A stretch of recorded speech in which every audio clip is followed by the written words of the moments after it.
Most VR games that even have a player body use a static body that floats below the head. That's where my avatar also started. This doesn't allow for any dynamic expression or make the body look alive or natural. So I implemented a simple solution for body bending. This feature is completely optional and its implementation is one of the shortest of all features of my avatar, but it probably took me the longest to figure out how it could even work. Hi, I'm Peter and welcome to my reality. I developed my avatar so that I'm able to develop cool things for virtual reality and show them to you.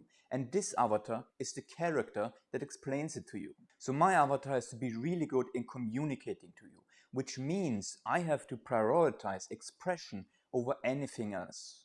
The main body is the biggest part of my avatar, but also the part that I have the least control over. Let me just demonstrate what the biggest problem with a static body that just floats below my head was. I will put my hands on my real hips and keep them there so that you get an idea what my real hips are doing. Now I take a step to the left and one to the right, and you can see that my body follows my movement pretty well. But what happens if I stay still and I again put my hands on my own real hips? Then I just bend my body to the left and right. You can see now that my virtual body doesn't express what I'm doing in real life in any way. That's what I tried to solve with this feature. I tried to give myself control over expressing what the rest of my body is doing. I think this works quite well and adds a lot to the look and feel of my avatar. We can split up this problem into two problems. The first one is how should this bending actually work? And the second one is when should we do the bending? My avatar has three main body parts: the hips, the stomach and the chest. They are static measures and don't change their shape. They are positioned between the base of the hip and my neck, which is just a fixed point below my head. My head position is defined by the tracking inputs of my VR headset, so we don't have to worry about that. The base of my hip is also some point below my head. Now we have a line between the hip point and the neck point. This line defines if and how my body bends. The actual bending is quite easy. I assumed that if I align the bended body parts of my avatar in a trapezoid, then the alignment of my body could mostly look good, but allow me for a very easy calculation. As a quick reminder, a trapezoid is a quad where two sides of that quad are parallel to each other. The line between my hip point and my neck is one of the base sides, and the stomach would always be parallel to that. My hip and chest would be the legs of this trapezoid. Now I always know the lengths of all sides of these trapezoids, and so I can just use math formulas to calculate the angles inside of these trapezoids that would form the shape of my body, and that's how the actual bending of this feature works. But with just this knowledge we don't get far, because for this to work my body has to be able to form a trapezoid shape. That is only the case when the distance from my hip point to my neck is shorter than the length of my body parts together. If my body is stretched, there will never be any bending. Until I implemented this feature, I did what most games did, and I just placed the hip point below my head with a static offset. But that means the distance between my hip point and my neck is always the same as the height of my body. So to allow body bending, I have to change the placement of this hip point. I use the most simple solution for now. Instead of placing the hip point with a static offset below my head, I let this hip point slowly follow this new target position. So there's some room for body bending. Now there's a new problem. If we don't want my body to always do this bending now, we have to decide when we want my body to bend and when it should not bend.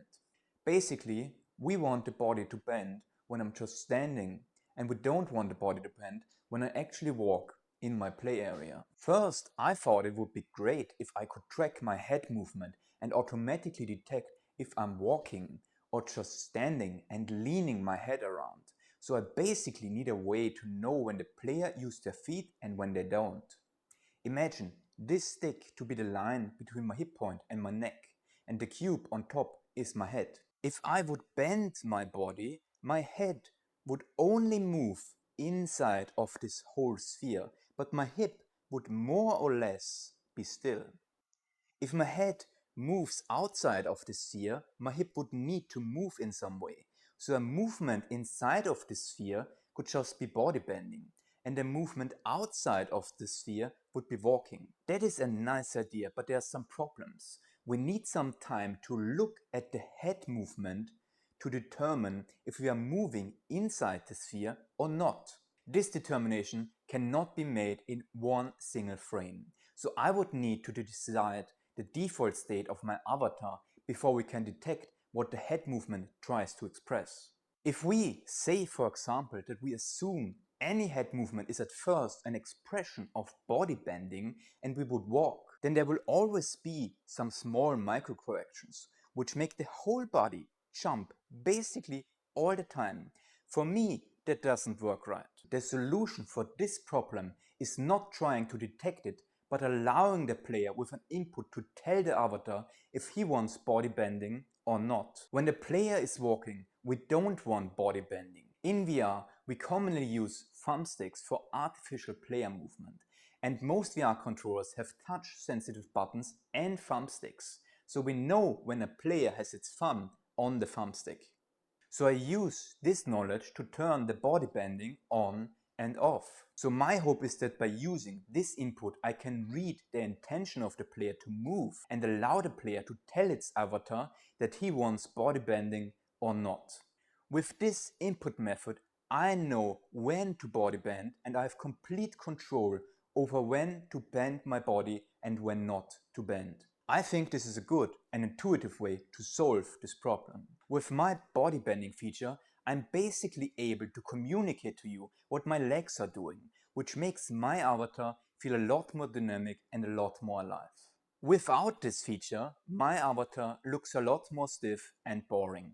I hope that I will be able to use this feature as a base to implement a feature that allows my avatar to lean over tables or other objects that will block the movement of the lower half of my body. Then this feature would be useful in a gameplay scenario, boosting immersion and interactivity for the player. This feature also helps a lot in shoulder placement. With body bending, the shoulders of my body can now also roll, which makes the shoulder placement a bit more natural and better. Good shoulder movement is really important for having good arms. If you want to know how this helps the arms of my avatar and what else I needed to develop for good arm movement, then you can see that in my next video. I hope that you always will be able to bend around the problems of your life. Thank you for watching.